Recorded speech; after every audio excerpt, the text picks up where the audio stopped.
Dios les bendiga. La voz de la raza. El siguiente programa y los temas tratados en él son responsabilidad de su realizador. El informativo de Laboratorio Soluna. Mensajes, consejos y entretenimiento de la mano de la ciencia moderna y el saber popular. El informativo de Laboratorio Soluna. Dirige el doctor Jorge Holguín.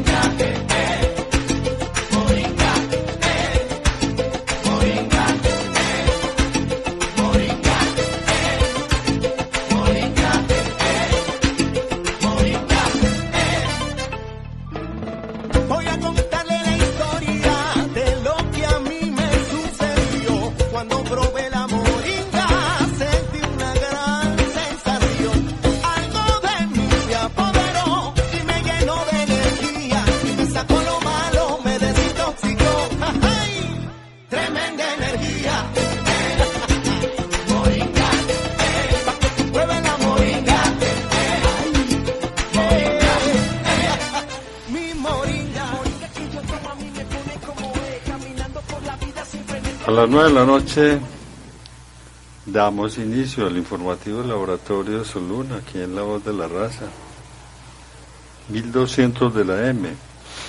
Esta es una emisora muy conocida aquí en el departamento de Antioquia, tradicional. Nos corresponde el informativo de salud, este magazine de salud, cual se realiza de 9 a 12 de la noche. Recuerden que en este mismo momento ustedes pueden sintonizar el programa por internet en www.solunaradio.com www.solunaradio.com y si quieren escuchar el programa mañana, sábado, domingo y lunes, lo pueden escuchar en repetición de 3 a 6 de la tarde en solunaradio.com. Bueno, ya anoche habíamos anunciado a los médicos que atienden en el consultorio del Parque de Bello, el doctor Edier Velázquez y el doctor Juan Miguel Ruiz. El tema de esta noche, micosis, que más tarde va a haber descripción sobre este tema, ni mucho menos que sea pues una enfermedad de los micos, no es eso, es otra cosa. Mi nombre es Jorge Holguín Marillo, soy el director de este magazine de salud y también el director del Laboratorio Soluna. Toda la vida hemos trabajado en el área de la farmacología, los medicamentos, la bioquímica, y estamos laborando en el Laboratorio Soluna hace 36 años, realmente, ante todo, fabricando sustancias, formas farmacéuticas que se hacen con elementos naturales de origen animal, vegetal o mineral. En el control máster está Wilson Restrepo Cano. Muy importante que ustedes tengan en cuenta, no de pronto para mañana, seguramente que es un día de fiesta, mañana es 7 de agosto, pues creo que no va a haber consulta en Bello, en el consultorio 307 del Parque de Bello, pero pueden escribir este número para ir preguntando sobre las consultas, la manera de llegar, aunque es muy fácil, el consultorio del doctor y el doctor Juan Miguel Ruiz.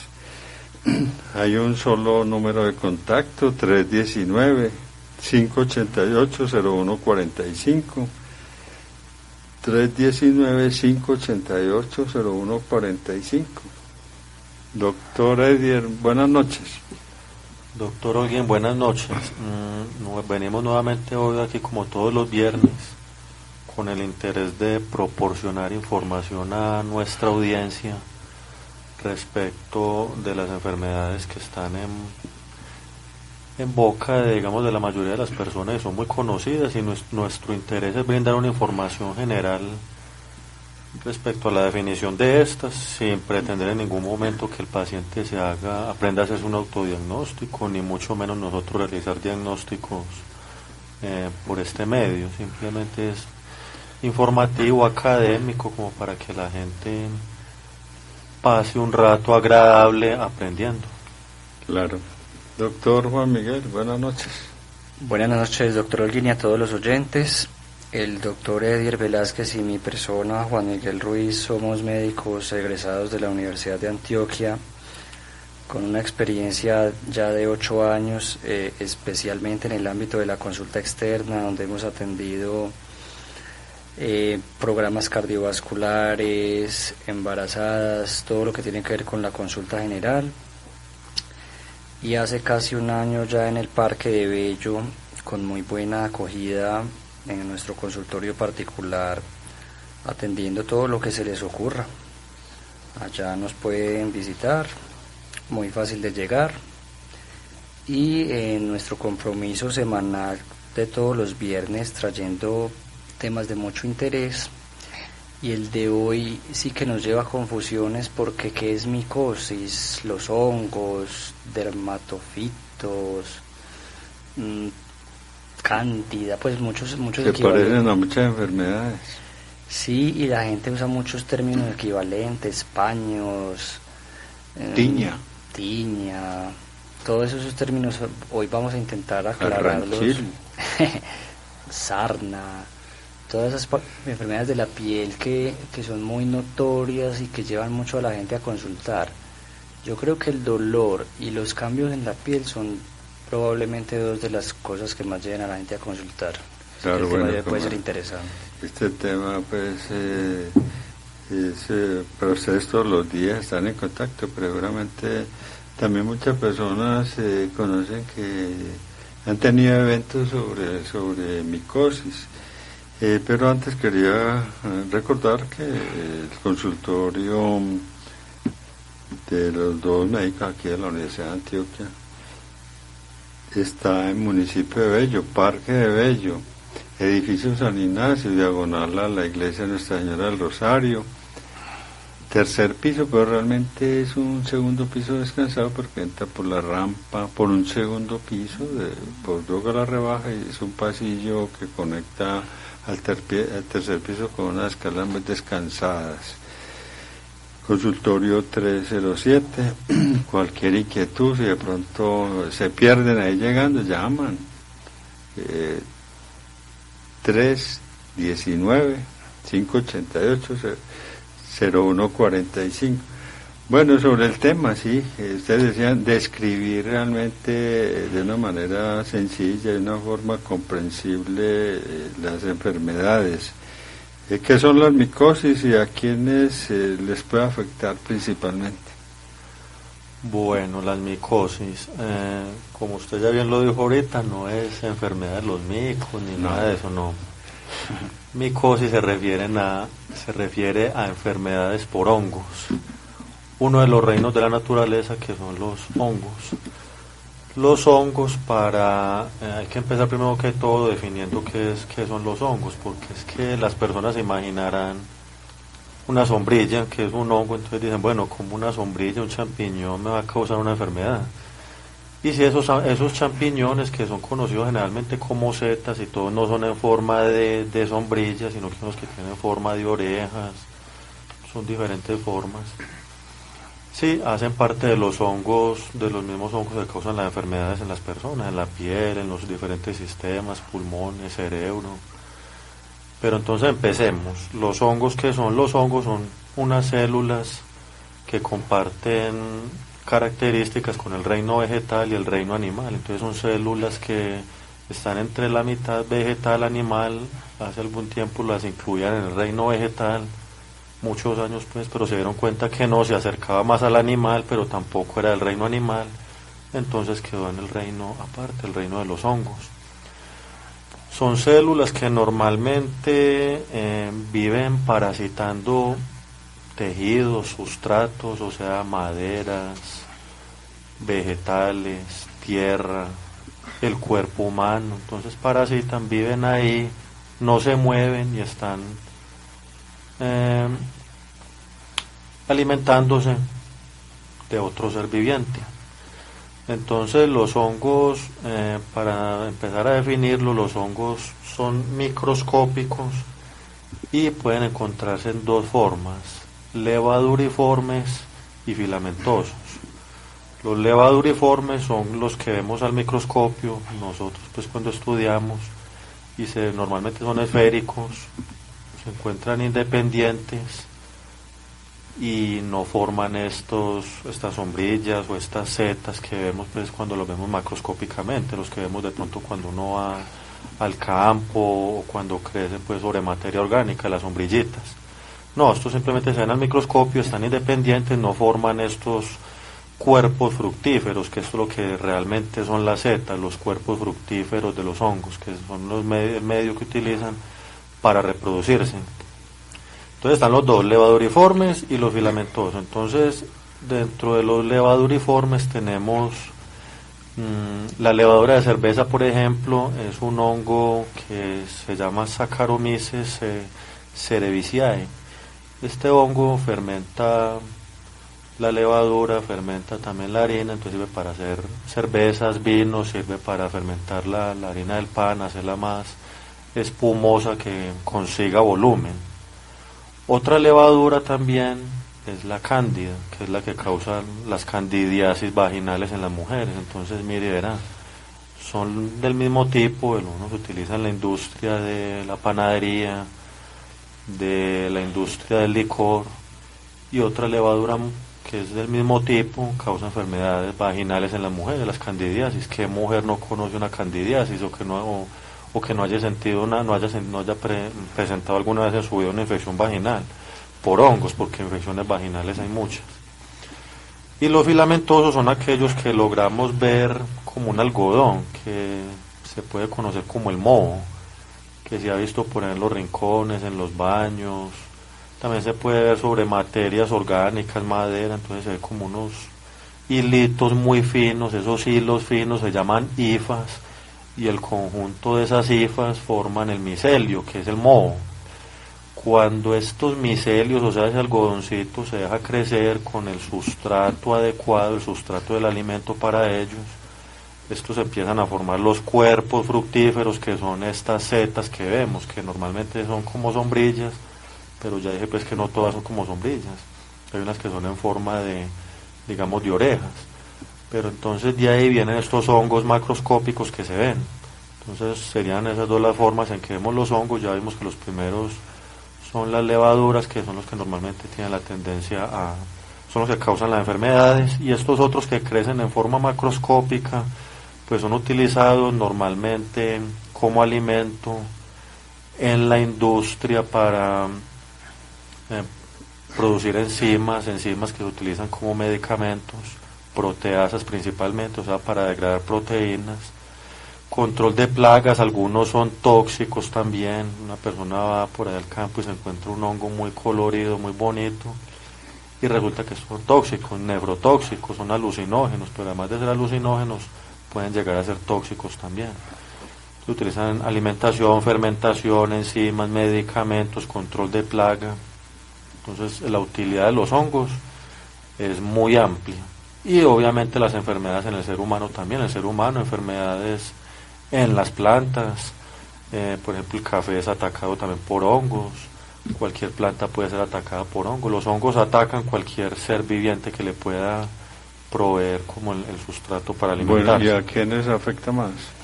Bueno, entonces ya sabiendo, ya una vez definido qué son los hongos, las micosis es cuando el hongo parasita. En este caso vamos a hablar del ser humano. Parasita al ser humano, puede ser la piel, puede ser órganos, y hoy vamos a hablar de las micosis en piel, las cutáneas. Entonces a cualquier persona le pueden dar hongos en la piel o en cualquier parte del organismo, pero normalmente cuando las más comunes son las localizadas, y las micosis localizadas están dadas, ocurren en piel, en la boca, en los genitales como una candidiasis vaginal, en los hombres como una balanitis, o sea el glande se inflama por la misma cándida, y le puede ocurrir a cualquier persona. ¿Qué pasa? Los hongos normalmente ocurren, tienen una evolución muy crónica, pero no avanzan demasiado, tienden pues como a tener con un tratamiento adecuado, tienden a curar relativamente fácil, que a veces es demorado, pero curan. Pero hay personas con el sistema inmune comprometido y a veces estos hongos tienden a ser oportunistas en muchas de las veces. Entonces la mayoría de los hongos no causan infecciones severas en personas con un sistema inmune íntegro.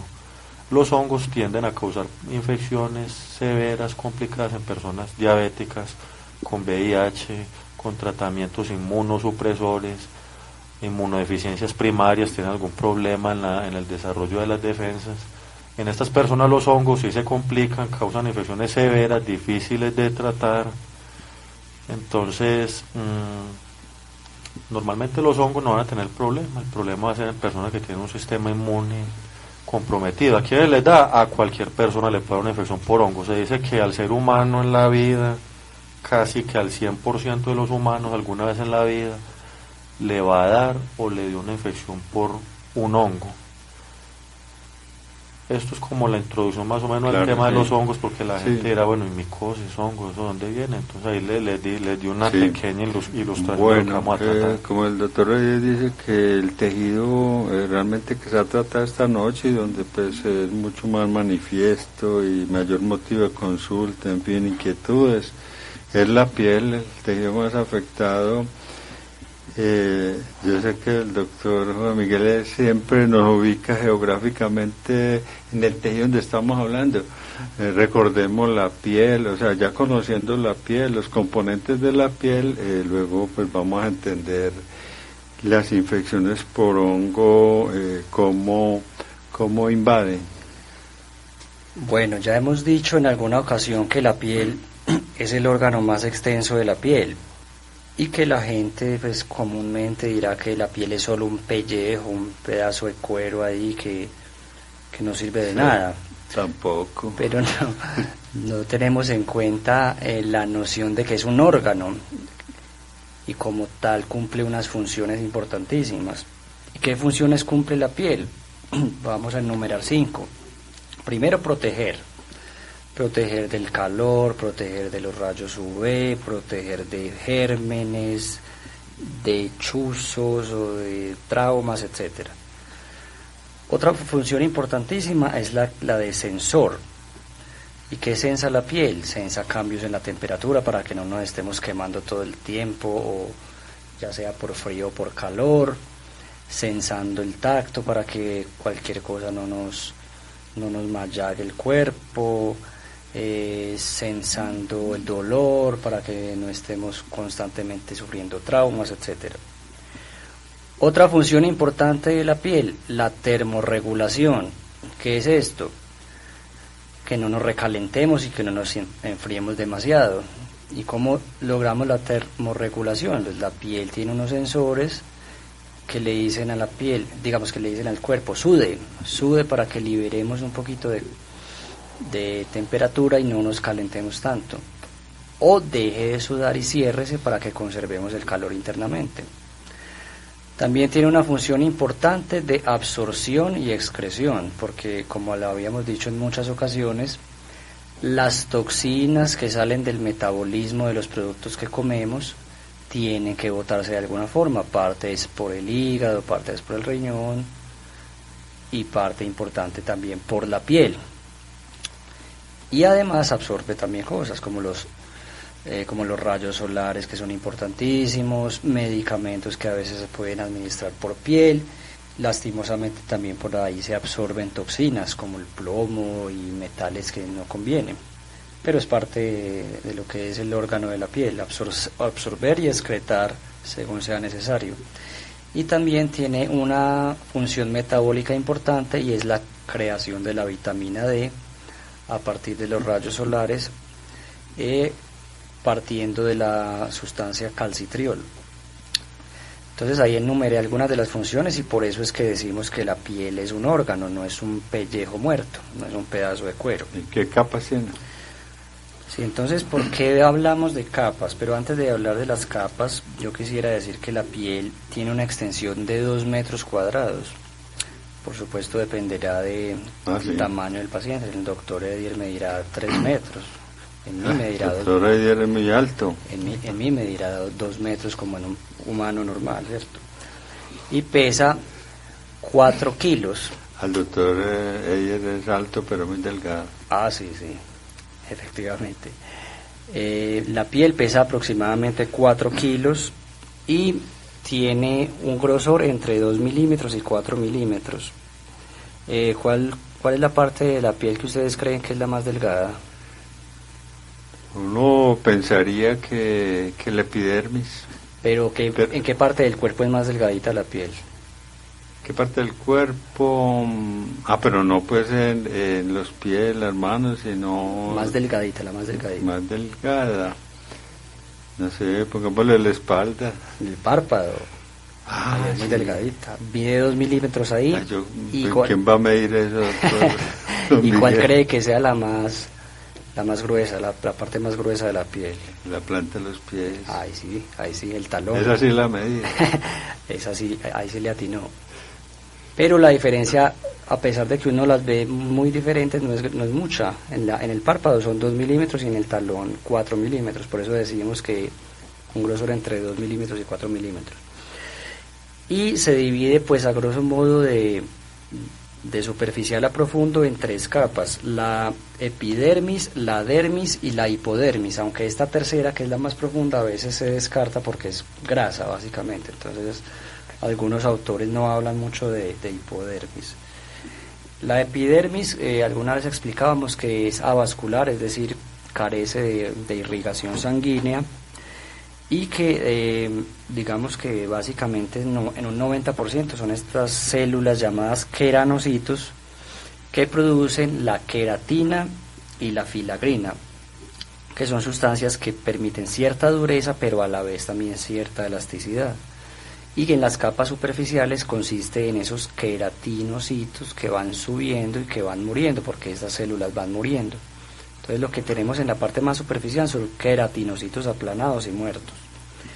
Pero en esta capa superficial también tenemos lo que tiene que ver con los melanocitos, son células que tienen que ver con la coloración de la piel, células inmunes que se llaman Langerhans, que son las que, digamos, hay una sustancia nociva y presentan a nuestro sistema inmune: vea, aquí hay una sustancia nociva, haga algo con esta. Entonces ahí el sistema inmune se activa y manda sus soldados a combatirla. Y también tiene unas células llamadas de Merkel, que son receptores táctiles, para que nosotros sepamos que al agarrar un vaso, esto es un vaso, al agarrar un cable, esto es un cable. Eso también lo podemos saber con los ojos cerrados, gracias a las células de Merkel. Adentrándonos más profundamente, tenemos una capa que se llama la dermis, y ahí sí vamos a encontrar nervios, vasos sanguíneos, folículos pilosos, que es el nacimiento del pelo, y también glándulas muy importantes como las sudoríparas y las sebáceas. Y aquí es donde pasa, digamos, este intercambio de sustancias. Cuando nosotros necesitamos sudar para liberar calor,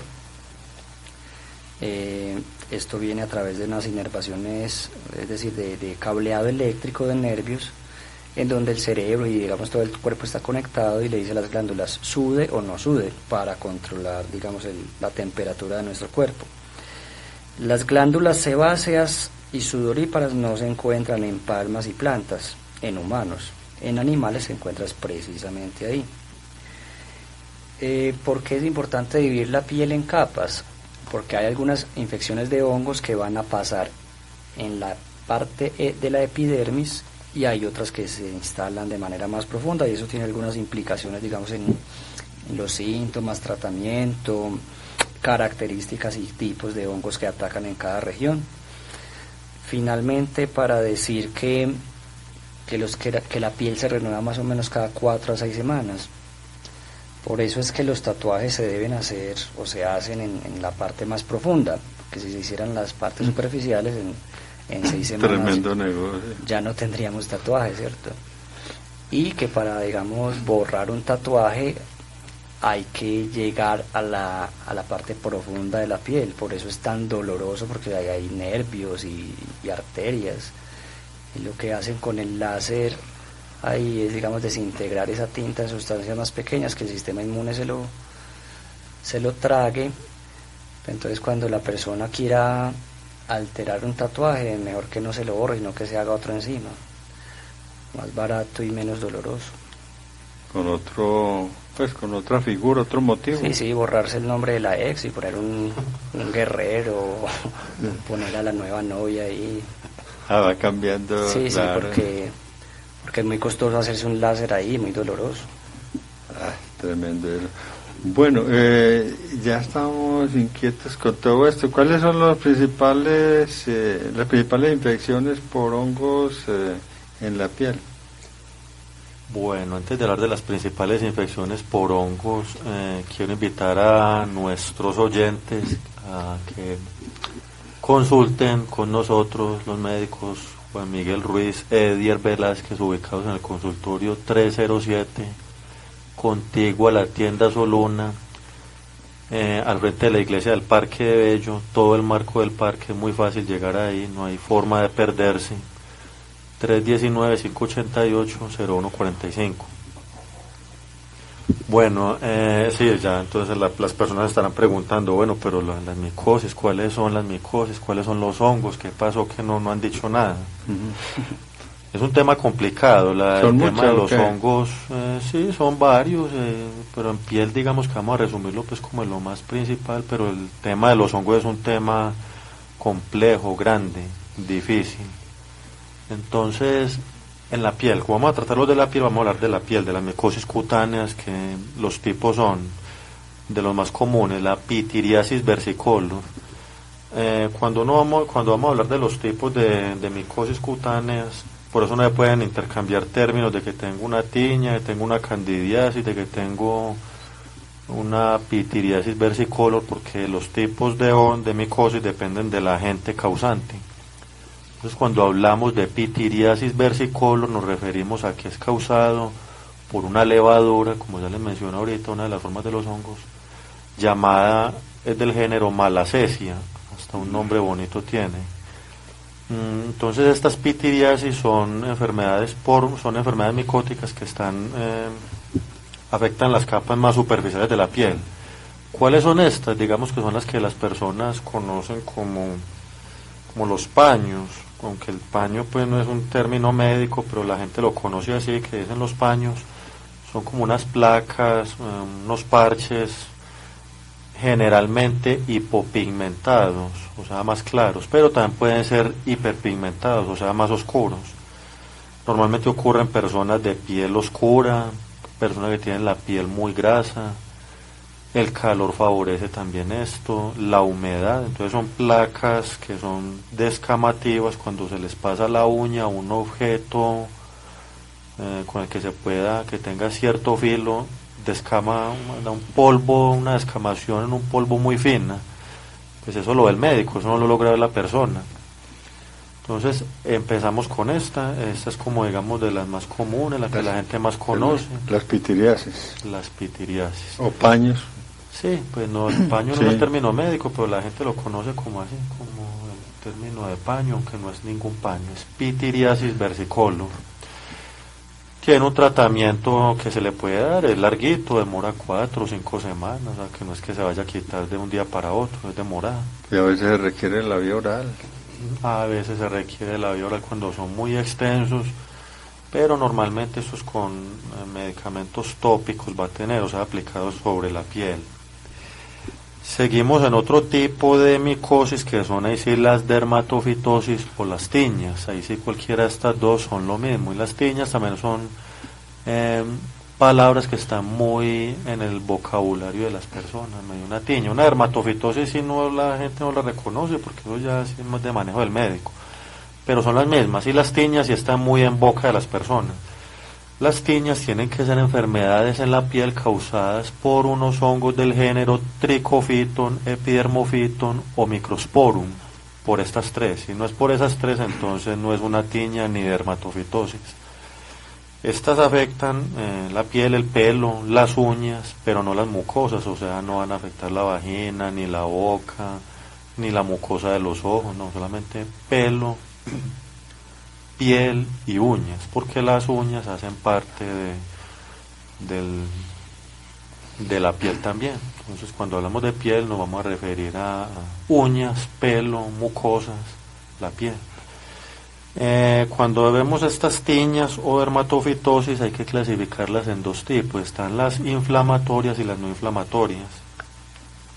Las no inflamatorias se refieren básicamente a que cuando curan no dejan cicatriz, entonces a la persona le dio y no dejan cicatriz. Y las inflamatorias generalmente tienden a dejar una cicatriz. Cuando da en el pelo, entonces queda la parte ahí que no le crece pelo, porque ya obviamente dañó todos los componentes de la piel, los folículos pilosos. Entonces, en las no inflamatorias vamos a reconocer la tiña capitis, que es más común de los niños que juegan con mascotas, perros, gatos, aunque los adultos también, pero principalmente los niños. Se le ve la moneda en el pelo. Eso las personas ya habrán visto la moneda, o sea, una parte donde no crece pelo, redonda. Muchas personas han visto esto. Esta es la tiña capitis. La tiña corporis es otra en la que se forma, digamos, placa, normalmente es como de forma circular, con bordes muy activos e inflamatorios, aunque no siempre estas son hongos, pero tienden a ser así. Digamos, una lesión sobre la piel que tiende a ser de forma circular y los bordes se ven como un anillo muy rojo y en el centro es más claro. Normalmente estas tienden a ser por hongos, aunque hay dermatitis, enfermedades en la piel que pueden causar también una manifestación similar. La tiña pedis, que es el pie de atleta, que también es muy conocida por las personas, da en los pies por la humedad, por el calor y en los espacios interdigitales, o sea, entre dedo y dedo empieza esa picazón, ese enrojecimiento, y esta es la tiña pedis, pie de atleta. La tiña incógnito, alguna vez hablamos aquí del tratamiento de cualquier enfermedad en la piel con esteroides por parte incluso a veces de médicos, pero normalmente por parte de personal no médico. Entonces va la persona a la farmacia y el de la farmacia le dice, eso es una dermatitis, aplíquese esta cremita. Entonces los esteroides son unos medicamentos muy buenos, bien utilizados. Son tan buenos que a veces pueden enmascarar ciertas enfermedades. Usted lo aplicó para dermatitis, realmente era una micosis, era por hongos. Entonces por eso hay que tener mucho cuidado con los esteroides, porque los esteroides son tan buenos que a veces pueden enmascarar, no curan, enmascaran enfermedades graves. Por ejemplo, un linfoma, una persona se aplica un esteroide y puede en la tomografía desaparecer las adenopatías y no verse que hay un linfoma simplemente por la aplicación de un esteroide. En el caso de la piel ocurre eso, puede haber un hongo, se aplica un esteroide tópico en la piel y el hongo supuestamente desaparece. No desapareció, está ahí todavía en las capas de la piel. El esteroide hace su efecto, cuando ya pierde el efecto, vuelve otra vez y reaparece peor, reaparece de una forma que ya no es reconocible, y entonces ya el médico ya queda sin saber qué pasó, y entonces hay que empezar a hacer biopsias, a mandar varios tratamientos, porque se empieza ya a confundir con otro tipo de enfermedades. ¿Todo por qué? Porque se trató un hongo como una dermatitis. ¿Por qué? Por el vecino, por el de la farmacia, por cualquier persona que no sea el médico. Está la tiña inguinal, que son unas placas eritematosas, muy eritematosas, o sea, rojas, en la ingle. Son como unos mapas muy enrojecidos. Esta sería la tiña inguinal. La tiña ungueal son en las uñas, los hongos de las uñas, los que conocemos normalmente, los hongos en las uñas de las manos, de los pies. Dicen que son difíciles de tratar. Son demorados de tratar, en las manos pueden durar 3-4 meses, en las uñas de los pies pueden durar 6 meses, 1 año el tratamiento para que sea medio efectivo, y a veces es muy difícil. Son de las micosis cutáneas que, digamos, son más difíciles de tratar en personas con el sistema inmune competente, o sea, sin ningún problema en el sistema inmune. Son muy demoradas, pero se pueden tratar también. Hay que ser muy juicioso y hay que tomarse el medicamento por el tiempo que se le manda, más de 3 meses, más de 6 meses en las uñas de los pies. Ahora sí pasamos a las inflamatorias, seguimos dentro de las tiñas, pasamos a las inflamatorias. Entonces las inflamatorias tienden a dejar cicatriz, causan inflamación obviamente, secreción de pus. Entonces aquí encontramos, ocurre también en el pelo, una enfermedad que se llama Querion de Celso. Digamos que es el mismo hongo sobre el cuero cabelludo, pero ya esto empieza con secreción de pus, se presiona, medio se toca y sale pus, hay una inflamación muy grande. Cuando esto cura, queda la cicatriz y no vuelve a crecer el pelo ya nunca más. Si queda sobre la piel, tampoco ya deja una cicatriz pues muy notoria, pero normalmente en el cuero cabelludo. Está el Fabus, que también es otra enfermedad severa del cuero cabelludo, que ya no deja un punto como una moneda, sino que afecta toda la extensión del cuero cabelludo, generando inflamación sobre todo el cuero cabelludo. Todo el cabello se cae, se inflama, los cabellos también empiezan a infectarse por el hongo, y el cuero cabelludo queda cubierto de una costra amarillenta. Es una infección pues muy estéticamente muy fea, muy severa, y es muy severa. Empieza a caerse el cabello y queda la persona con el cuero cabelludo con costras amarillentas purulentas. Imagino tener todo el cuero cabelludo de esa manera. Entonces vemos que los hongos causan enfermedades muy severas, muy severas. Está la tiña de la barba también, una infección en la barba. Es como cuando el hombre se afeita y genera una foliculitis, como digamos unas espinillitas pequeñitas, pero en la tiña de la barba es mucho más severa, genera picazón, forma nódulos más grandes, entonces ya tiende a parecerse a un acné incluso. Entonces mira que ya no todo lo que le lo que en la cara va a ser acné. Pasamos ya de aquí de las tiñas a las candidiasis, otro tipo de micosis cutánea. Las candidiasis obviamente tienen que ser causadas por la levadura cándida. Son muchos tipos de cándida, pero en general el género cándida van a causar vaginitis, balanitis, o sea la inflamación del glande del hombre por relaciones sexuales, si de pronto su pareja tenía candidiasis. Se tratan, sí, pero a veces causan molestias importantes, inflamaciones que la persona no sabe qué hacer, porque cuando la mujer le da, pues la mujer ya incluso a veces se automedican, que no lo deben hacer, pero automedicándose de pronto le atinan a la enfermedad y se la curan. En el hombre, como no es tan común, a veces en el hombre ocurre y no saben qué es lo que está pasando. Afectan también la mucosa oral, la lengua, causando glositis, los labios, causando queilitis, que empiezan las comisuras labiales, o sea, vemos los ángulos de la boca a quebrarse, fisurarse, como si los labios estuvieran resecos, y resulta que se va a ver, y no es que estén resecos, sino que son hongos de la levadura del tipo cándida. También la cándida da hongos en las uñas, entonces vea que ya es otro tipo de hongos que no van a ser las mismas dermatofitosis o tiñas, sino que son otros hongos en las uñas causados por la levadura cándida. Estos como se pueden diferenciar, no es que el paciente los vaya a diferenciar, pero como para de manera aquí como informativa, general, ¿sí? Por cándida los hongos causan inflamación. Un hongo que no es por cándida, normalmente la uña se despega, pero no se ve la uña inflamada. En cambio en la candidiasis sí se ve una inflamación, a veces hasta la uña se pone purulenta, sale un líquido. Digamos que entonces esta se puede reconocer este tipo de hongos que es causada por la levadura cándida. Y otro tipo de hongo muy común, la esporotricosis. La esporotricosis muy común en las personas, los agricultores, las personas del campo que manejan maderas, rosales, entonces están trabajando en el campo con madera, flores, agricultura, se pinchan con una madera, una espina de un rosal, generalmente ocurre con estos dos, y aquí está causado por la levadura Sporotrix schenki. Esta ingresa por medio de un trauma a la piel, genera una úlcera, esta revienta, de pronto se puede infectar por bacterias, y en el camino linfático, porque ya hemos hablado aquí del sistema linfático que recorre todo el organismo, esa levadura empieza a recorrer el sistema linfático, y entonces si se pinchó un dedo con esa levadura, empieza en el trayecto de esa mano por los canales linfáticos, empiezan a formarse unos nódulos, unos rosarios, y así se podría, digamos, diferenciar que es una esporotricosis, aunque tampoco es tan clásica verla así, pero a veces se logra ver así.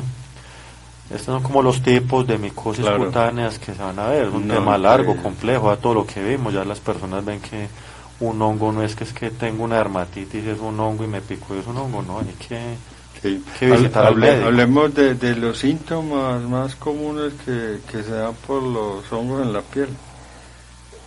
Pues mire, de esta compleja explicación que hizo el doctor Eyes Velázquez se desprende por qué razón la gente no debe ir a un farmacéutico que le recete un triconjugado que le ataque todo de una vez, porque es que no hay solo un tipo de hongo, no hay solo un tipo de dermatitis o de infección bacteriana, son muchos agentes que pueden responder o no a determinado medicamento. Entonces los síntomas, por supuesto, dependerán de la localización, ¿cierto?, de qué tan profunda esté y del órgano. Yo hablaré de las más importantes.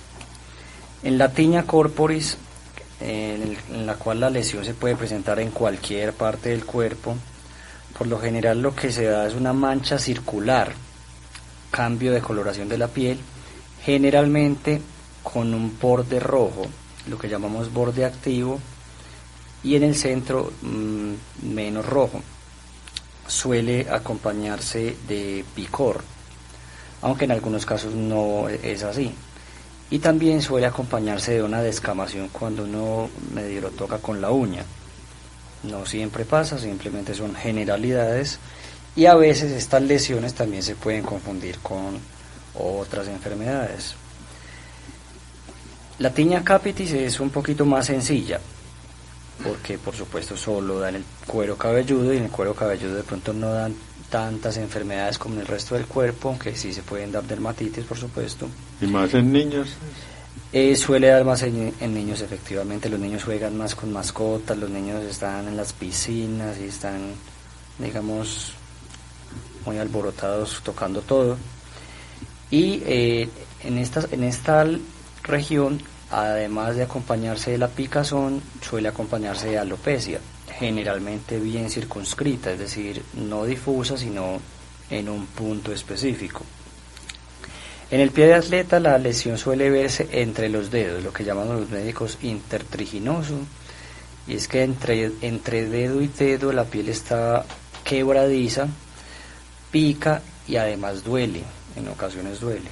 El pie de atleta, ¿por qué se da el pie de atleta? Bueno, digamos, uno a veces se mete a las duchas de los extraños y no se mete en chanclas. Queda con humedad.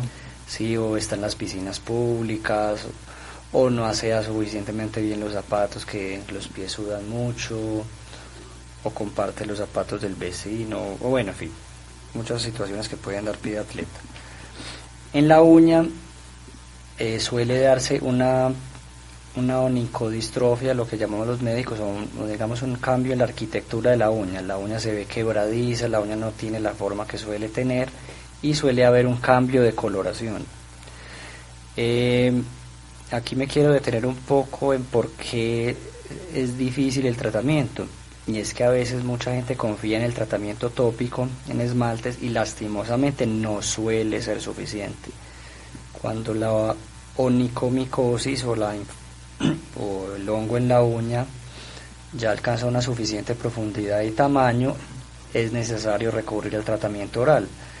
Lo que pasa es que es un tratamiento que el paciente tiende a abandonar porque es muy largo. Y alguna vez explicamos que lo que pasa con los hongos es que a veces se esconden después de cierto tiempo de tratamiento. Entonces, cuando la gente suspende el tratamiento, el hongo vuelve a salir. Por eso es que la gente dice, no, ese tratamiento no me sirvió, no me he podido curar del hongo. A veces lo que pasa es que no cumplen correctamente el régimen. Como explicábamos, en las manos el tratamiento puede durar 3 a 6 meses, y en las uñas de los pies puede durar generalmente 6 a 9 meses, pero se puede extender hasta el año. Entonces muchas veces, como es un tratamiento tan largo, como explicábamos, la gente al 4.º mes ya se le curó un poquito la uña, voy a suspender, ya sí estoy bien. Esto no me está sirviendo. O sí le sirvió y lo suspenden porque le sirvió, ya se le fue la lesión. y a los 3 meses vuelve otra vez el hongo. Lo que pasa es que no completó el régimen, por eso es que supuestamente es tan difícil el tratamiento. Y además es un tratamiento semanal, no es un tratamiento para tomar diario. Entonces la gente, alguna vez le mandé un tratamiento de eso a un paciente, que es una pastilla semanal. Me dice, no, ¿usted para qué me manda eso semanal? Mándeme eso diario. Ah, bueno, señor. Para terminar rápido. Sí, bueno. Cuando venga con el hígado dañado, hablamos. Claro. Hablamos y lo remitimos al hepatólogo para que lo trasplanten. Tranquilo, hágase el tratamiento como quiera. ¿En qué otras partes del cuerpo entonces hay unos síntomas típicos? Hablemos de las más comunes. En la vaginal, que es la candidiasis, suele haber mucha picazón. Entonces aquí es otro lugar en donde la mujer suele automedicarse.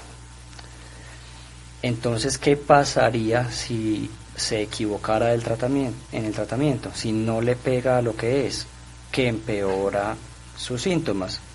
Porque en la vagina hay un microambiente en el que tienen que convivir correctamente hongos, bacterias y las células propias de la piel, pues, de la mucosa de esa región.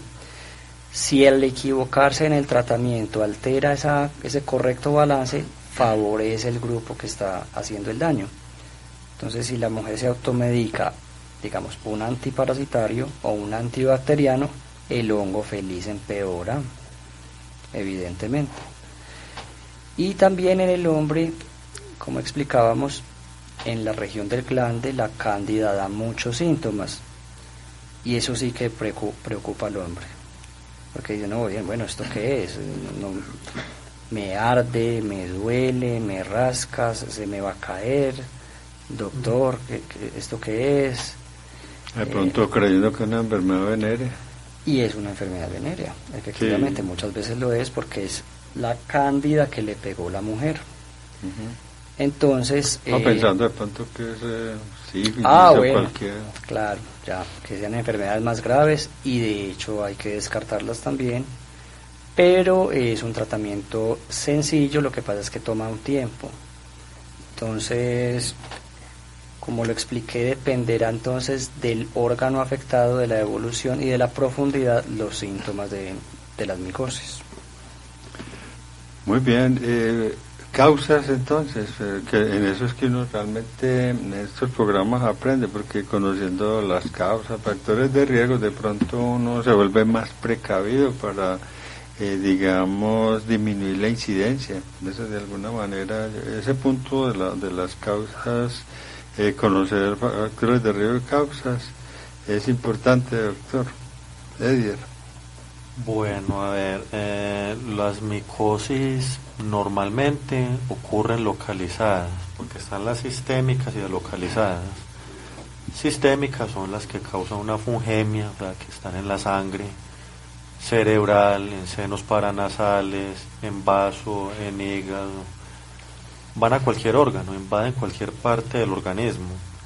Estas son escasas. Cuando estas ocurren es porque hay personas que tienen el sistema inmune muy comprometido, pulmonares también, por ejemplo. Una de ellas es la histoplasmosis pulmonar, que ocurre muy frecuente en personas que visitan cuevas donde hay murciélagos. En la materia fecal del murciélago está esta levadura que se llama histoplasma. Entonces esta causaría por aspiración de estas esporas, porque ellas se almacenan en forma de esporas, son levaduras y se almacenan en forma de esporas, o sea, la levadura coge una capa que la protege de la resequedad, del calor, de la humedad, lo respira la persona y le causa una histoplasmosis pulmonar. Esta, digamos, que no ocurriría tanto en personas con el sistema inmune muy debilitado, porque también puede ocurrir en personas con un sistema inmune competente. Digamos que esta sería una mezcla, podría ocurrir en cualquiera de las dos personas, pero normalmente una micosis sistémica fuera de la piel que ocurre a una persona es muy difícil. Los hongos son contagiosos, pero no mucho. O sea, se pueden contagiar. Entonces utiliza un peine, una máquina de motilar, una toalla, tiene contactos con pelos de otra persona con hongos, podría contagiarse, El contagio no es muy alto, pero esta es la manera de contagiarse de eso, entrar a baños, utilizar zapatos de otra persona. Podría ser una forma de transmisión de hongos de una persona a otra, con el contacto directo.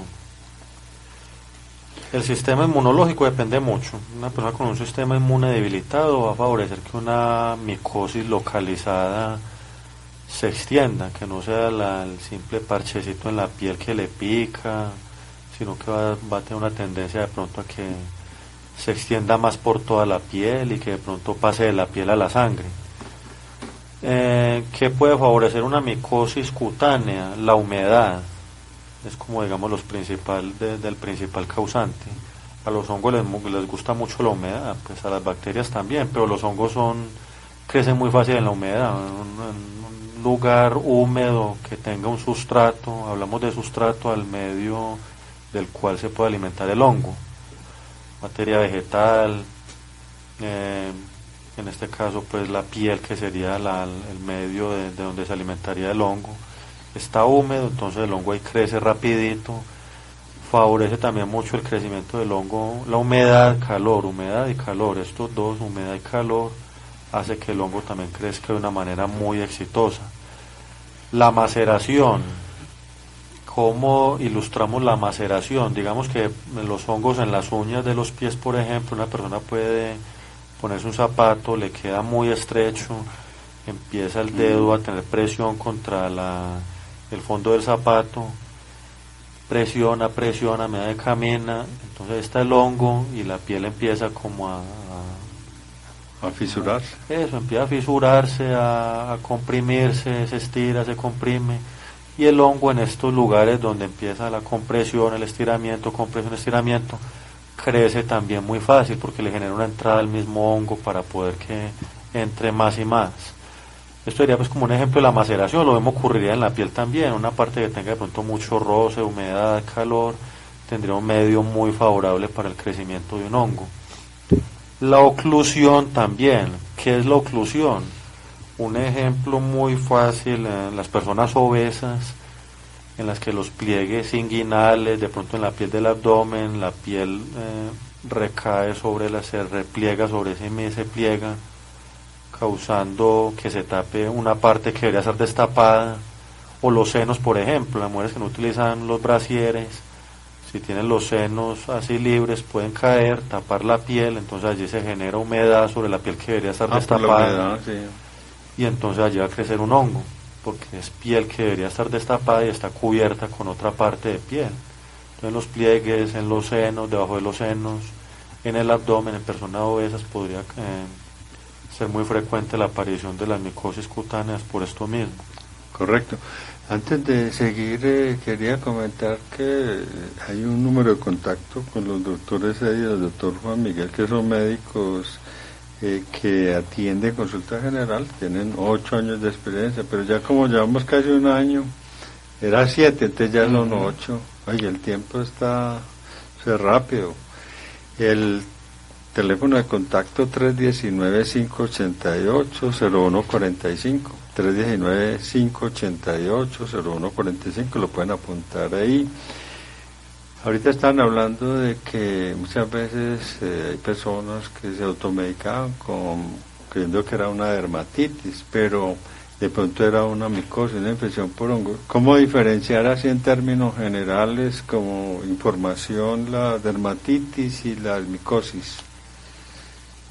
Como es tan parecido, es muy difícil diferenciarlas. Entonces ahí los médicos nos valemos mucho de la localización, porque digamos que en el ejemplo de las tiñas inguinales suelen ser más de origen de hongos, es decir, la localización inguinal. La localización de cuero cabelludo suele ser más de hongos. La localización vaginal y en glandes suele ser más de hongos. Entonces son datos que nos apoyan. Sin embargo, las dermatitis también pueden dar ahí, y los hongos pueden dar también en las partes donde pueden dar las dermatitis, en los codos, en las rodillas, en el abdomen, pero son datos que nos orientan más a una u otra. La historia también nos ayuda a diferenciar una de la otra, que el paciente tiene ciertos factores de riesgo que lo favorezcan más a hongos o conductas que lo favorezcan más hacia pensar dermatitis, que solo le da cuando se pone la correa o cuando se pone las aretas, más hacia dermatitis, que no tiene nada que ver con eso, sino que el paciente va mucho a piscina, entonces más hacia hongo. Bueno, es en parte del interrogatorio nos lleva en general el examen clínico. En el examen clínico es difícil diferenciar una de otra. ¿También se parece? También se parece. De pronto las pitiriasis, como es la piel más descolorida, puede uno identificar más hacia hongo. Pero cuando son tiñas, las dermatitis y las tiñas son muy parecidas, porque no hay decoloración de la piel. Entonces, en la clínica, solamente sin interrogatorio es difícil. Otra forma de diferenciarlas es el tratamiento. El médico pensó, tal vez esto es una dermatitis, le mandó un esteroide, empeoró, no, entonces es un hongo. Muchas veces este puede ser el factor diferencial. ¿Por qué digo que son muy parecidas? Porque ambas pican, ambas pueden descamar, ambas pueden aparecer en cualquier parte del cuerpo. Si bien las tiñas, o sea los hongos, suelen dar más la parte del borde rojo o el borde activo, algunas dermatitis también pueden darlo, de manera que no es tan sencillo.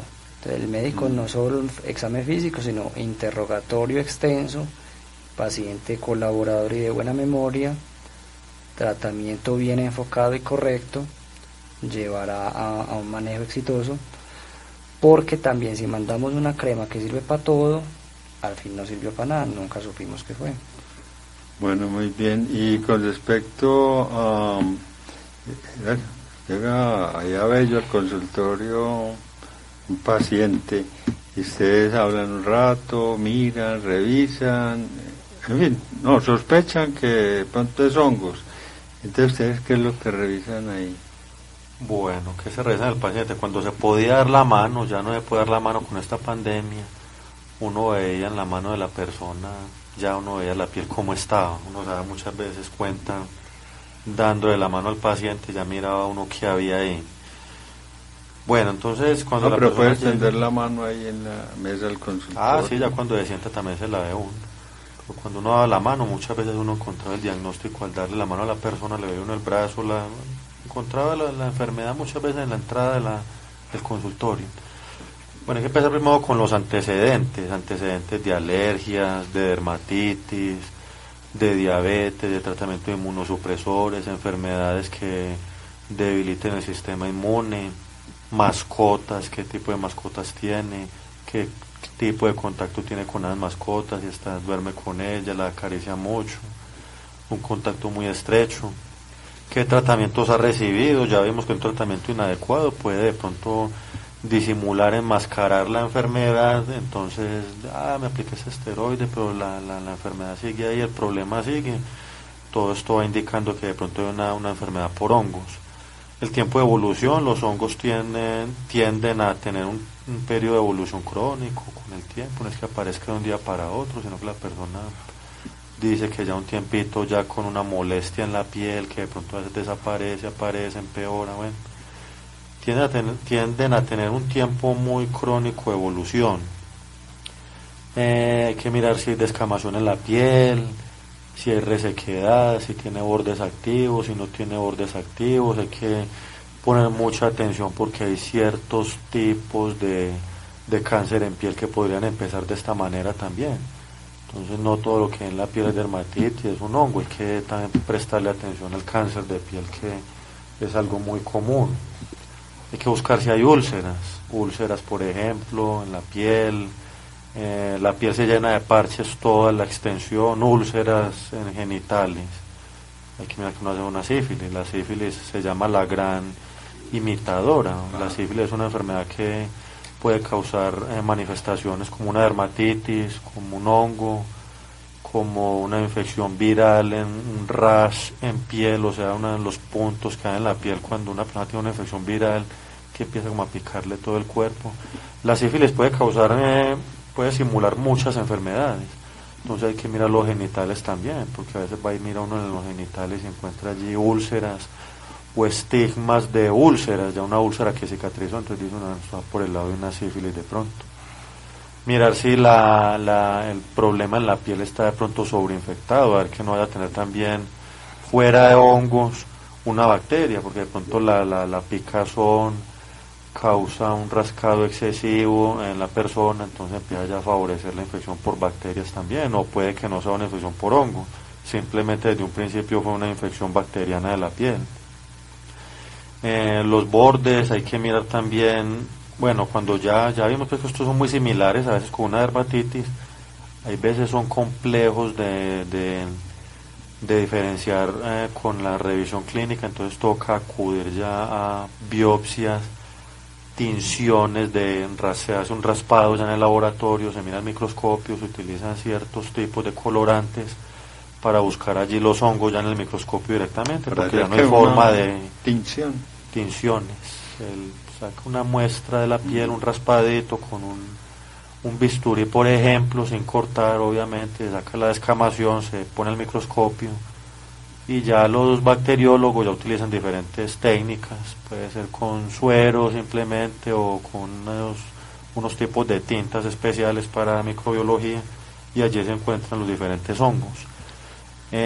Toca hacer a veces cultivos también, muchas veces no se ve ni el microscopio, sino que toca tomar una muestra y hacer un cultivo y cultivar el hongo, ponerlo a crecer en un medio de cultivo, y ahí sí se puede encontrar el hongo. Entonces los hongos son enfermedades que a veces son un reto para el médico porque no son fáciles de diferenciar.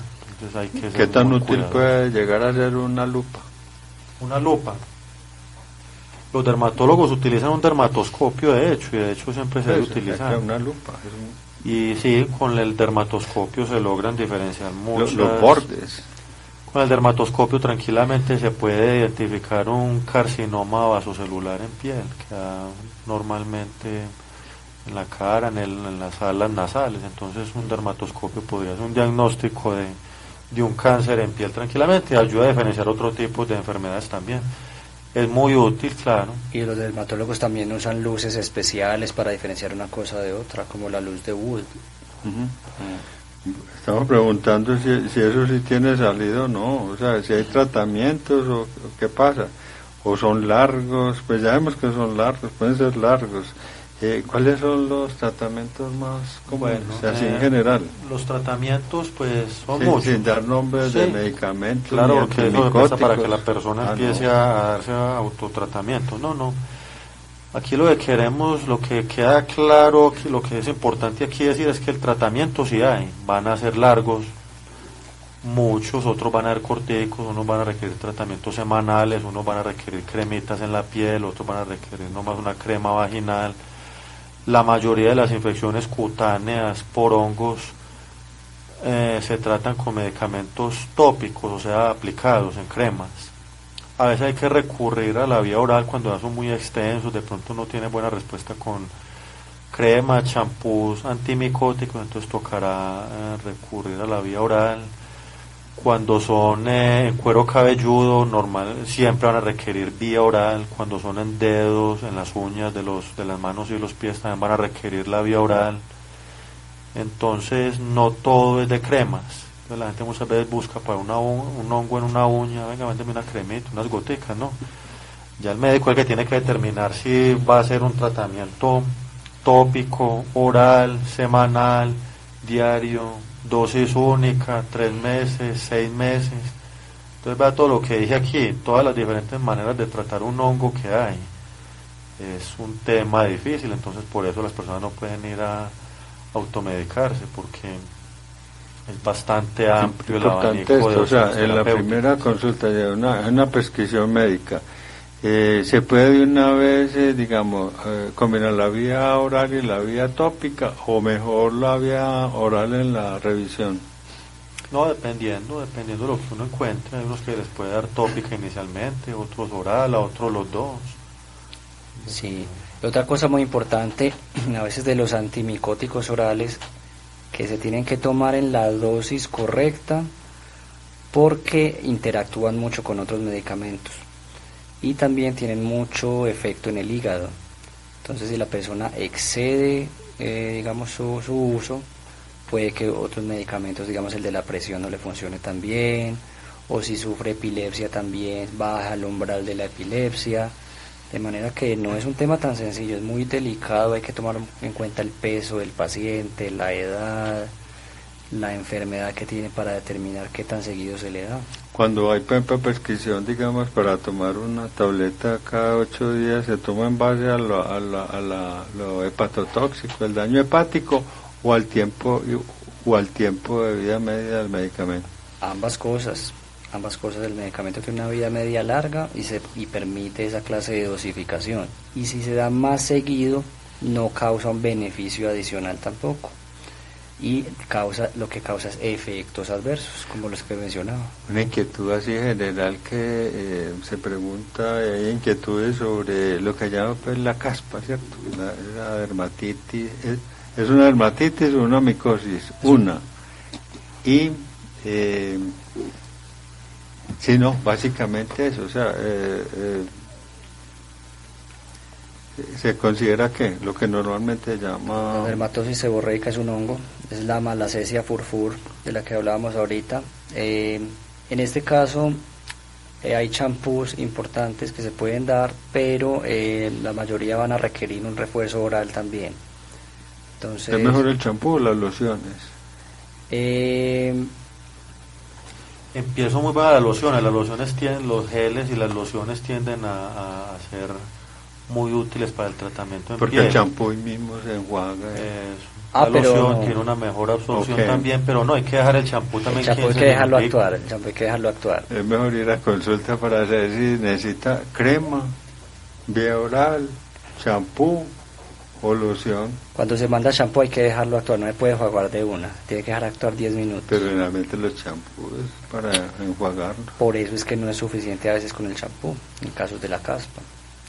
Muchas veces hay que reforzar con vía oral, porque mucha gente no tiene el tiempo de estar bañando en el baño 20 minutos esperando a que actúe el champú. Y cuando es loción, el tiempo para el enjuague... No, la loción se deja aplicar, se debe dejar ahí y se deja actuar.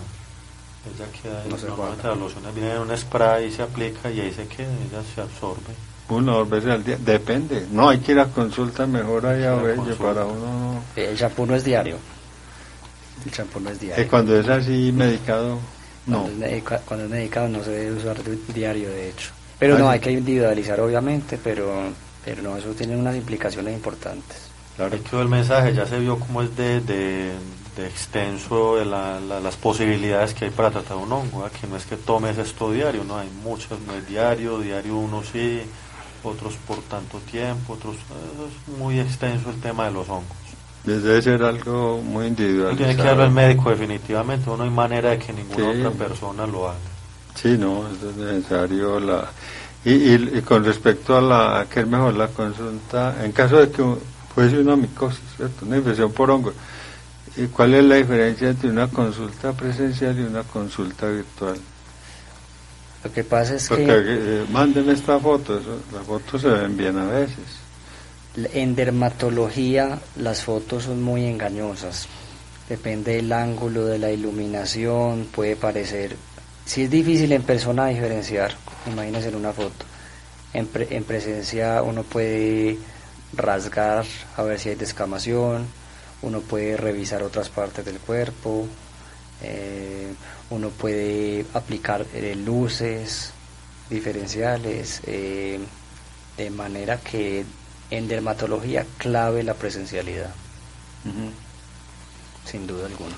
Muy bien, bueno, aquí queda la inquietud, cualquier información, alguna inquietud, llamen, 319-588-0147. Doctor Edier, perdón, oiga, estaba pensando en otra cosa, hay que repetir eso. No, pero un error da pie para recordar más el número. 319-588-0145. El doctor Edier está atento. Claro, 319-588-0145. Y pueden llamar, solicitar costos de la cita, horarios, inquietudes acerca de la forma de atención, los datos que necesite de la dirección, no consultas médicas por ahí, no. Solamente datos informativos acerca de cómo acceder a la consulta. Y para no crear duda, ¿cuál es el número, doctor don Miguel? No, ya me cohibió. Ya. 319-588-0145. 319-588-0145. 319-588-0145. Muy bien, gracias por la información. Está pues esto claro, hay que estar combinando todo. Muchas gracias, doctor Holguín, hasta siempre. Doctor, bien. El informativo de Laboratorio Soluna.